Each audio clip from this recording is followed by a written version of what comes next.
como o Pai me enviou, eu também envio a vocês. Amém?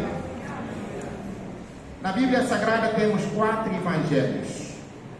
Os evangelistas narraram com muita propriedade a vida e a obra do nosso Senhor e Salvador Jesus Cristo. O evangelista Mateus fez questão de apresentar a Jesus como o Messias prometido, o Messias que fora vaticinado pelos profetas do Antigo Testamento. Na plenitude dos tempos, na plenitude do tempo, Deus o enviou, nascido de mulher. Era o cumprimento das profecias. Então ele apresentou a Jesus como Messias, como Rei dos judeus. Enquanto que o evangelista Marcos o apresenta como aquele servo sofredor. No entanto, Marcos escreveu com a visão mais pragmática, porque ele visava alcançar o mundo romano naqueles dias. Os romanos são práticos, são pragmáticos no que fazem.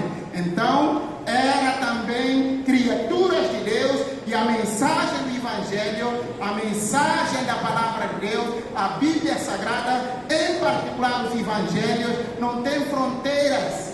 Ela ultrapassa todas as fronteiras e todas as culturas, e eram vidas preciosas que precisavam serem alcançados com a Palavra do Senhor.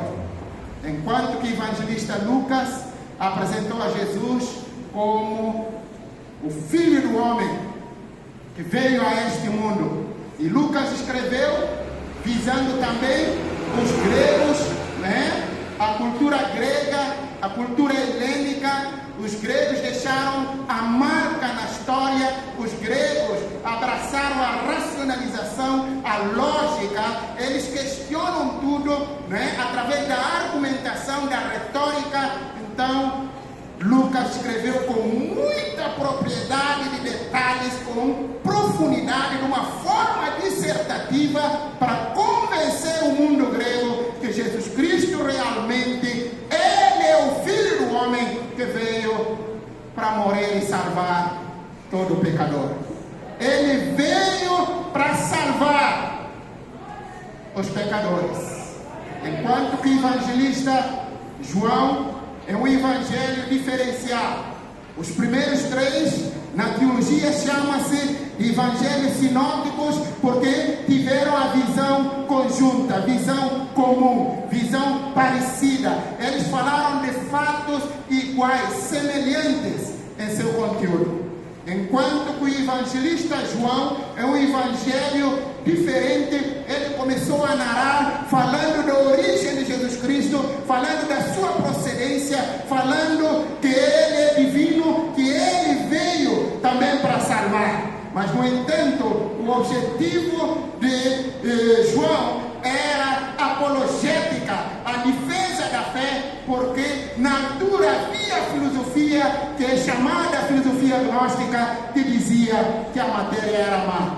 E dificilmente Deus que é divino, Deus que é santo, que é puro, não poderia de jeito nenhum se misturar com a matéria que é má, que é contaminada. Então, João vai fazer a defesa, mostrando que realmente aquele Jesus, Ele é Deus, Ele é divino, e Ele veio para salvar a humanidade. Então, o texto que nos fora dado está inserido justamente nesse evangelho, que tem esse propósito de apresentar Jesus como Deus, como Criador de todas as coisas. Ele veio e se tabernaculou entre nós. Por isso é chamado Emmanuel, Deus conosco, Deus que se relaciona com o seu povo, Deus que se relaciona com a sua criação.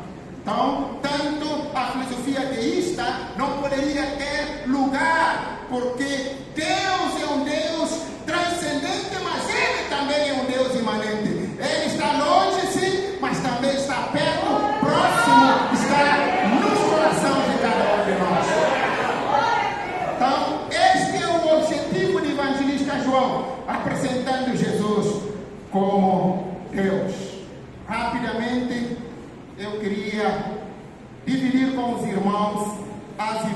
implicações da declaração de Jesus. Assim como o Pai me enviou, eu também envio a vocês. Qual é a implicação dessa declaração de Jesus? O texto que nós acabamos de ler é um episódio logo após a um quadro tão sombrio, um quadro de crueldade, um quadro de tortura, um quadro da crucificação, naquele grande dia, que era o dia decisivo da nossa salvação. Jesus Cristo, pustemado, com açoites, ele foi açoitado, teve pustemas por toda parte. Ruas de Jerusalém estavam salpicadas de sangue, naquela via dolorosa, indo para a cruz do Calvário. Jesus gemendo com dores. Era um quadro, era um ambiente que acabou influenciando os discípulos e fez com que todos eles se confinaram e ficaram com medo de retaliação daquilo que poderia acontecer por parte do Império Romano. E nesse quadro, no terceiro dia, Jesus ressuscitou. E a Maria Madalena, preocupada, bem cedinho, o texto nos diz que no primeiro dia da semana, de madrugada, quando ainda estava escuro, ela preocupada e foi ao túmulo de Jesus e viu que a pedra da entrada tinha sido removida. E foi e constatou e viu que o corpo do mestre não estava no lugar.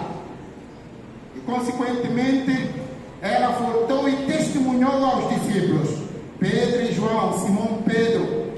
Eles foram também ao sepulcro, no túmulo de Jesus, e viram realmente aquilo que ouviram da boca da Maria Madalena era a verdade. E retornaram e encontraram outros discípulos reunidos neste primeiro dia da semana e narraram o que viram, preocupados que provavelmente o corpo do mestre tinha sido roubado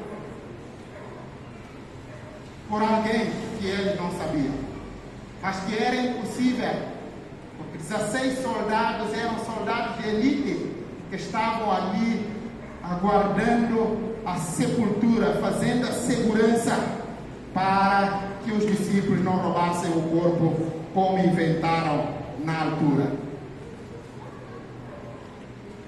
Jesus, de repente, começou as aparições.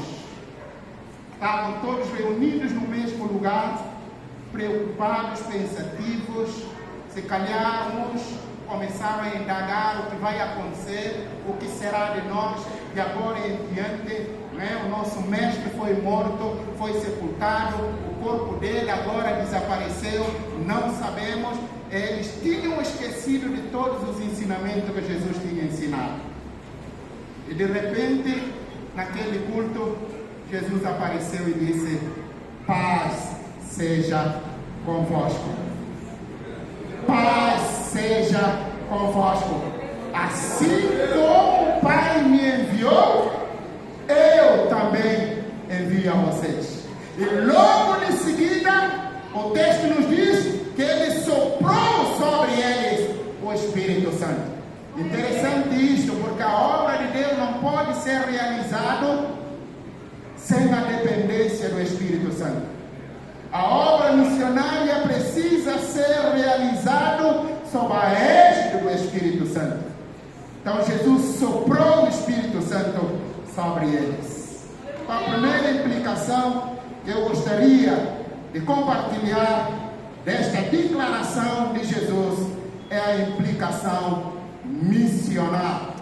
Implicação missional. Vimos o texto dizendo: assim como o Pai me enviou, eu também envio a vocês. Então aqui podemos constatar que Deus é o primeiro missionário e também missão é originária de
o primeiro a dar o exemplo.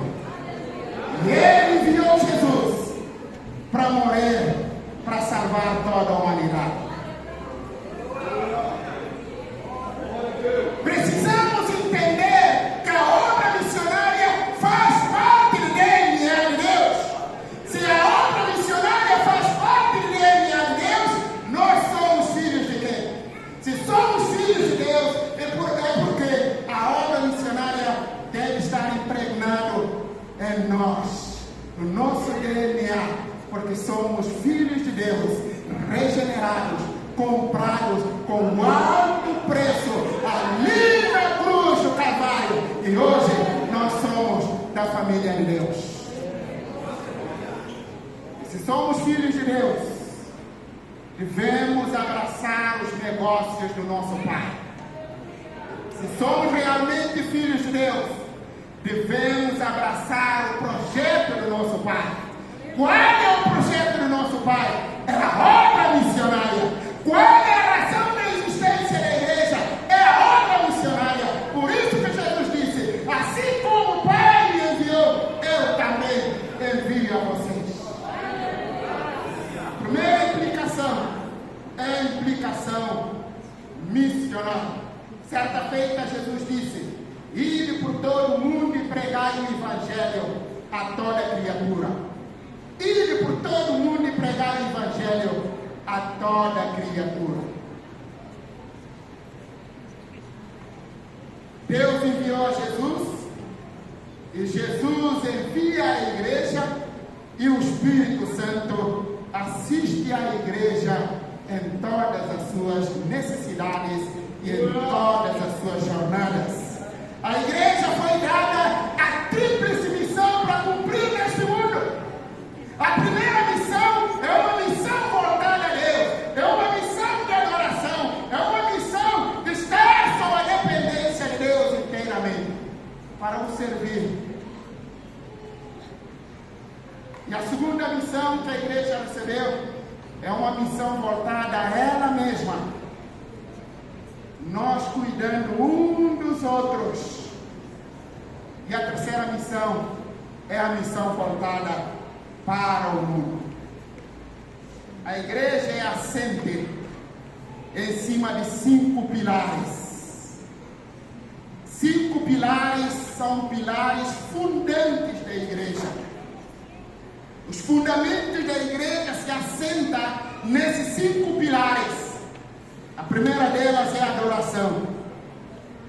Esse termo adoração é interessante, porque hoje muitos pensam de que adorar é apenas cantar, adorar é apenas tocar um instrumento, adorar é apenas carregar a Bíblia no braço e ir para a igreja. Mas adoração é muito mais do que isto. Adoração não é apenas cantar um hino, adoração não é apenas aprender a tocar um instrumento, é muito mais. Por isso que Jesus desafiou certa feita e disse que há de chegar o dia, e ainda declarou que esse dia já chegou, em que os verdadeiros adoradores o adorarão em espírito e em verdade. Para alcançarmos confins da terra, temos que ser verdadeiros adoradores de Deus. Adoradores genuínos, puros, verdadeiros, sinceros, transparentes. Caso contrário, não vamos alcançar este mundo. Adoramos a Deus com todo o nosso ser. Adoramos a Deus com a nossa fala, com o nosso pensamento. Adoramos a Deus com as nossas atitudes, com o nosso comportamento, a maneira de ser. Adoramos a Deus com o nosso estilo de vida. Adoramos a Deus com a nossa forma de andar e de caminhar. Adoramos a Deus nos nossos relacionamentos. Adoramos a Deus em tudo.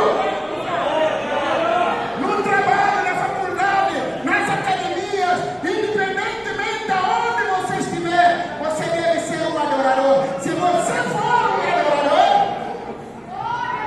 o mundo também o adorará. Deus nos chamou para sermos adoradores.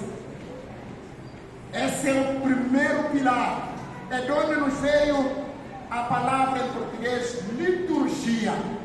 Adoração original é liturgia, que foi traduzido por liturgia.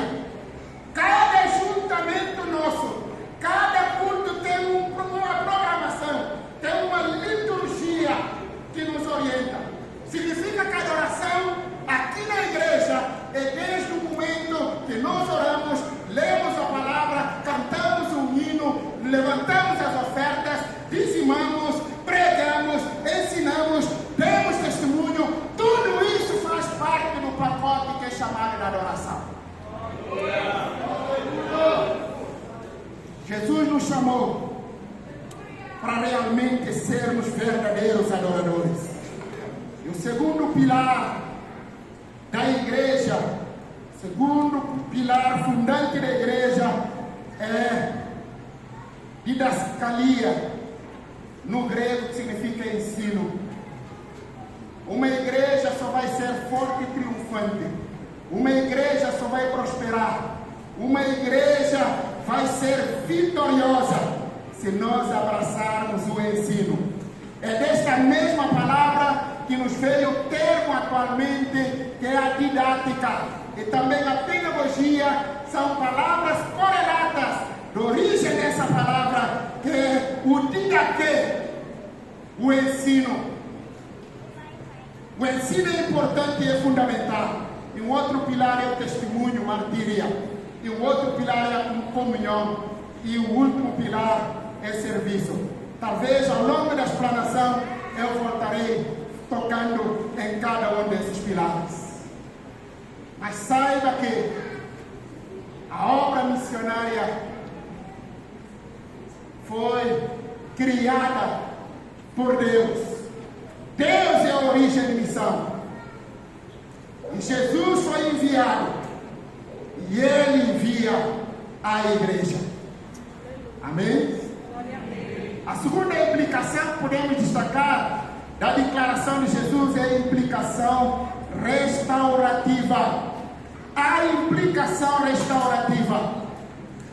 Deus o enviou para restaurar esse mundo em caos, para restaurar um mundo que jaz no maligno. Atualmente, no mundo em que estamos vivendo, há gemidos inexprimíveis por todo o mundo, gritos de socorro, famílias destruídas, filhos rebeldes e tortos. Há um desafeto tão grande por toda parte. E nós, como a igreja, temos a palavra da restauração e de cura, palavra que salva, palavra que liberta o pecador. Quando a pessoa é restaurada, ela entra em comunhão, que no grego é koinonia. Ela entra em comunhão, ela faz parte do corpo de Cristo. E a koinonia é tão importante e é fundamental. A Bíblia nos disse no livro de Atos capítulo 2, que a igreja do primeiro século repartia tudo em comum. Havia uma comunhão tão forte entre eles, que você não era capaz de conseguir ver ou perceber que alguém no meio estava passando necessidade, porque um cuidando do outro. Deus enviou Jesus e Ele nos envia justamente para restaurarmos a comunhão deste mundo caído, o mundo que está de joelho, o mundo que está sofrendo, o mundo que está gemendo. E para que isto aconteça, é através do ensino, que é didascalia, o didaquê, o ensino da palavra de Deus. O ensino da palavra de Deus. A palavra de Deus é tão importante e é fundamental. A palavra de Deus deve impregnar a vida da juventude. Porque quando estamos vazios da palavra, nas academias, nas faculdades, nas universidades, acabamos naufragando porque estamos vazios da palavra.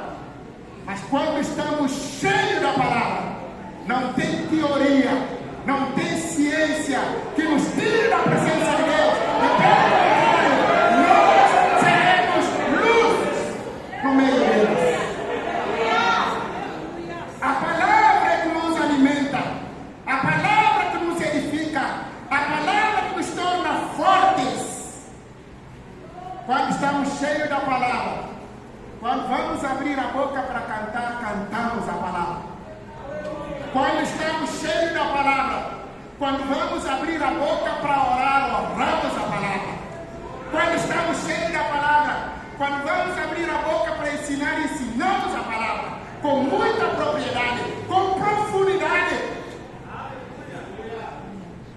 Quando estamos cheios da palavra, quando vamos evangelizar, fazemos uso da palavra. Porque é a palavra de Deus que muda, é a palavra de Deus que transforma, é a palavra de Deus que salva. Por isso a juventude do século XXI precisa estar cheio da palavra de Deus para sermos capazes de restaurar este mundo sofrido. É a palavra que vai endireitar aquele adolescente rebelde e torto. É a palavra que vai restaurar aquele esposo torto que não para, que não é presente no lar. É a palavra que vai restaurar aquela menina, aquela esposa torta. É a palavra que nos endireita, é a palavra que nos coloca nos trilhos, é a palavra. Por isso, essa palavra tem que fazer parte da nossa vida e devemos levar essa palavra, portar essa palavra. Por isso que Jesus disse: assim como o Pai me enviou, eu também envio a vocês. E Ele nos enviou para fazer o quê? Para pregar a palavra e consequentemente para restaurar as vidas. Declaração de Jesus é tão profundo, e esta é a segunda implicação. E a terceira implicação é a implicação serviçal. Assim como o Pai me enviou, eu também envio a vocês para servir em primeiro lugar a Deus. Falei de quinto pilar, que é o serviço, que é diaconia, que foi traduzido por diácono, servir. Não servir-se de. Muitos hoje estão servindo de. Servir-se de melhor. No nosso país, por exemplo, os ministros foram nomeados, designados para administrar o bem público. Ao invés de servir a nação e servir o povo, acaba se servindo do posto em que foi nomeado. O ministro da Agricultura, em vez de servir a agricultura, ele serve-se de agricultura. O ministro de Fazenda, em vez de servir, ele serve-se de todos os recursos que ali entram. E assim sucessivamente. Mas Deus nos chamou para servir, para o serviço. E quando a Bíblia fala em diaconia, trata-se justamente daquele servo relacionado com o seu trabalho, preocupado com o seu trabalho. Ele procura fazer com maestria o seu trabalho, com excelência o seu trabalho, para quando o proprietário, para quando o empregador chegar e o elogiar, você é um servo fiel que nem Jesus narrou na Bíblia Sagrada. Você é um servo fiel e bom. Entra para a gozo do seu Senhor. Um servo delicado. Mas também temos um outro termo que foi traduzido por servo no Novo Testamento, que é o termo doulos. No grego, o termo doulos foi traduzido como servir ou servo, serviço. Mas também esse termo é traduzido como escravo. Na verdade, é um termo que foi emprestado do mundo da escravatura. Porque os senhores donos de escravos, quando tinham escravos, por exemplo, nenhum escravo tinha vontade própria. Nenhum escravo faz o que bem entender. Ele obedece ordens. Ele cumpre ordens. Ele executa a ordem que é dada. Os feitores e os senhores donos de escravos, no mundo grego,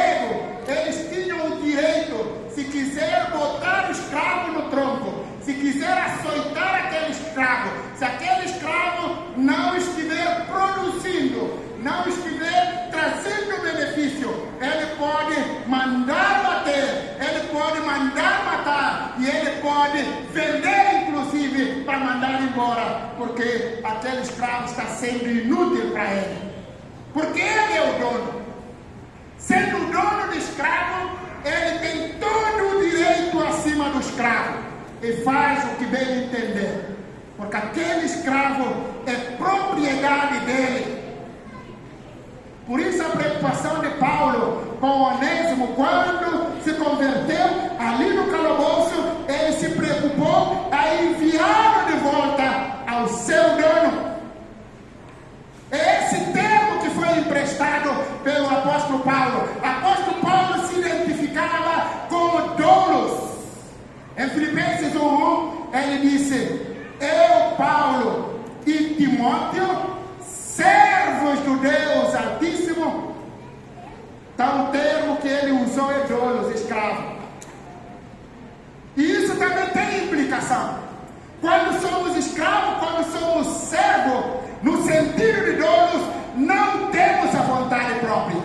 Jesus disse: o Pai me enviou e assim também eu envio a vocês. Então nós temos simplesmente que obedecer e baixar a cabeça e dizer: sim, Senhor, eu irei, eu vou cumprir o seu mandato. Eu vou para o mundo, eu vou para Guiné-Bissau, eu vou para diferentes países, eu vou para os becos, as ruas, os vilarejos, para pregar a palavra de Deus, para cumprir a ordem do meu Senhor. Jesus disse que o Pai o enviou e Ele também nos envia. E Ele nos enviou para servir a sociedade. Essa missão que nós temos, voltada ao mundo, para servir ao mundo. Serviço da igreja. Nós somos escravos. Pertencemos a Jesus. Somos a propriedade exclusiva dele. Ele tem o direito de fazer o que quiser, quando quiser, como bem entender, e simplesmente nós, como a igreja, precisamos apenas obedecer o mandato do nosso Senhor. Não vamos alcançar confins da terra se nós não nos despirmos de nós mesmos e descer do pedestal, deixar de achar: eu sou academicista, eu tenho bacharelato, eu tenho a pós-graduação, eu fiz já a minha dissertação, eu sou um mestre agora, eu sou especialista, eu sou doutor, eu sou catedrático, eu sou PhD. Não importa, em Cristo nós somos servos. Na 2 Pedro, capítulo 1, versículo 1, ele disse algo interessante. Ele disse: eu, Pedro, servo do Senhor e apóstolo. Ou seja, antes de ser apóstolo, o enviado, que é enviado com uma missão, com uma mensagem específica, ele antes era servo. Ele antes era servo. Eu, servo do Senhor e apóstolo. Não importa o seu status social, não importa quem você é. Você é acima de tudo um servo. Você é acima de tudo um serviçal do nosso Senhor. Por isso que Jesus disse: assim como o Pai me enviou, eu também envio a vocês. Claro que a juventude hoje procura servir nos lugares de conveniência. Ninguém quer servir, por exemplo, como porteiro. Todo mundo quer o púlpito. Ninguém quer servir na cantina, soar. Todo mundo quer estar em evidência, nos holofotes, em cima do pedestal. Ninguém quer servir limpando o banheiro. Ele quer ser pregador no púlpito. E fica as brigas, e fica guerrinhas. É problema aqui, problema ali, problema acolá. É problema por todo lado. são facções, são divisões, são partidos. Ah, é o fulano que é isto, é o fulano que é aquilo. Cada um dá uma desculpa. Ninguém quer ser servo, ninguém quer servir a ninguém. Mas Jesus mesmo nos deixou um exemplo. Ele disse que ele não veio para ser servido, mas ele veio para servir. Para servir ao ponto de morrer na cruz para a salvação de muitos. A Bíblia ainda narra, mostrando Jesus, numa certa ocasião, pegou uma bacia com água e a toalha e começou a lavar os pés dos discípulos. E alguém ainda disse: não, Senhor, esse trabalho não é seu. Eu é que devia estar fazendo esse serviço. Mas não, Senhor, que é o Pedro, não é? E ali, Jesus disse: olha, Pedro, se eu não te lavar os pés, você não terá parte comigo. Oh, então, Senhor, eu quero banho por completo, banho por inteiro. Eu quero um banho VIP, cabeça aos pés. Jesus deu o exemplo. Ele veio e se humilhou até a morte de cruz, uma morte horrenda. O quadro que estamos narrando é justamente nesse contexto. E ele veio com essa finalidade, para servir. Deus nos chamou para as nações, Deus nos chamou para as cidades do Brasil, para sermos servos. Servos na igreja, servos fora da igreja, servo no nosso trabalho, no nosso serviço, servo em qualquer lugar. A identidade do apóstolo Paulo era justamente o doulos, é o servo. Em várias epístolas ele se apresenta assim: eu, o escravo do Senhor Jesus. A juventude hoje não quer servir. Estamos tão envolvidos com tantos assuntos e não queremos arregaçar as mangas, colocar a mão na massa, suar para uma alma sequer. Mas você pode fazer isto sim, na sua universidade, na sua faculdade, no seu trabalho. Não importa a sua área de formação, através da sua formação você pode ser missionário e servindo vidas, levando o amor de Deus aos corações. Jesus, na sua declaração, ele deixou implícito que ele nos envia para servirmos a semelhança dele. Amém? Ele nos envia para servir a esse mundo. Então sejam servos, porque quem não serve para servir, não serve para ser servido. Se você quiser um dia ser servido, então seja exemplo. Comece a servir hoje. Não, eu vou começar a servir quando for enviar para o campo missionário. Não. É agora. É agora na sua igreja local. É na sua família. No seu bairro, na sua cidade. Aonde você trabalha. Na sua universidade. Na sua faculdade. É ali que você deve começar a servir. Para que Deus o leve para as nações. A implicação da declaração de Jesus é para sermos servos. Uma igreja que serve. Não se assuste. A igreja não precisa hoje de pastores. Mas pastor, por quê? Sim, a igreja não precisa de pastores, porque já temos pastores de montes. Temos pastores até mais de carteirinhas apenas, que fica só exibindo carteirinhas, mas não servem. Temos líder de mocidade, né? Só nomenclatura, só designação. Ah, ele é líder, mas ele não é servo e não serve a mocidade. Temos líderes de departamentos que só estão ali por figura, mas não são servos. Precisamos servir a Cristo. Precisamos servir a Cristo. Deus nos chamou para servir. Por isso que a igreja não precisa de pastores, mas a igreja precisa de crentes servos.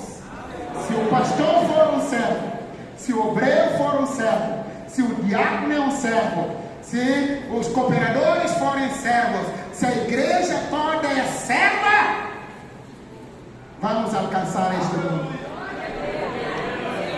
Deus precisa de servos, voluntários prontos para servir. Por isso que Jesus disse: assim como o Pai me enviou, eu também envio a vocês. Ele nos enviou para fazer o quê? Para servirmos a este mundo. A quarta e a última implicação da declaração de Jesus é a implicação de testemunhar, que era o terceiro pilar fundante da igreja. Testemunho, esse termo no Novo Testamento, traduzido em português por testemunho, é martíria, de onde nos veio a palavra portuguesa mártir. Esse termo testemunhar. O que Jesus disse em Atos 1:8? Mas recebereis a virtude do Espírito Santo e ser-me-eis testemunhas em Jerusalém, Judeia, Samaria, até os confins da terra. Para que o Evangelho alcance os confins da terra, tem que alcançar primeiro confins do meu coração. Se o Evangelho não alcançar confins do meu coração, jamais alcançará confins da terra. Se eu não estou pronto para morrer por Evangelho, como testemunha, como mártir, a semelhança do Estevão, jamais vamos alcançar confins da terra. A implicação da declaração de Jesus é sermos testemunhas para alcançarmos o mundo todo. Mesmo que isto vai custar a nossa vida, mesmo que vamos passar privações, mesmo que vamos enfrentar lutas, adversidades, de uma coisa eu tenho certeza, porque Jesus disse que eu estarei convosco até a consumação dos séculos. Aleluia! Jesus nunca abandona os seus. Jesus nunca desampara os seus. Quando Ele manda, Ele cuida. E Ele vai junto, através do Espírito Santo. Por isso que antes precisamos estar cheios do Espírito Santo. Porque jamais vamos estar em condição de testemunhar se não estivermos cheios do Espírito Santo. Porque Ele já tinha soprado o Espírito Santo sobre o discípulo no contexto do versículo 20, da onde saiu o texto do tema da conferência. Mas por que Ele, quando estava prestes a ser assunto aos céus, Ele disse: esperem em Jerusalém, aguardem, até que do alto sejais revestidos do poder. Amém? A igreja precisa estar cheia do Espírito Santo para sermos testemunha. Somos salvos sim, mas precisamos de algo a mais. Porque o objetivo do batismo no Espírito Santo é nos capacitar para testemunhar de Jesus, a tempo e fora de tempo, nas universidades, nas faculdades, em qualquer lugar. Quando estamos cheios do Espírito Santo, jamais vamos ter a vergonha do Evangelho. Muitos nas universidades não são conhecidos como cristãos, como crentes em particular. Sentem vergonha, são engolidos praticamente pelo ambiente acadêmico. Mas quem é cheio do Espírito Santo não tem condição de se esconder. Não pode se esconder. Porque quando estamos cheios do Espírito Santo, incomodamos o mundo infernal. o diabo fica desassossegado, porque estamos cheios do Espírito Santo. A juventude precisa buscar o poder do Espírito Santo para ser testemunha de Jesus. E se for necessário, podemos nos tornar mártires, testemunhar o grande amor de Deus para a humanidade.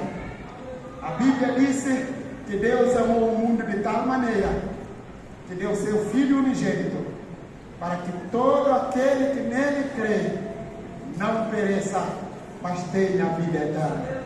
É essa mensagem que recebemos, é essa mensagem que devemos portar, é essa mensagem que devemos testemunhar. Amém?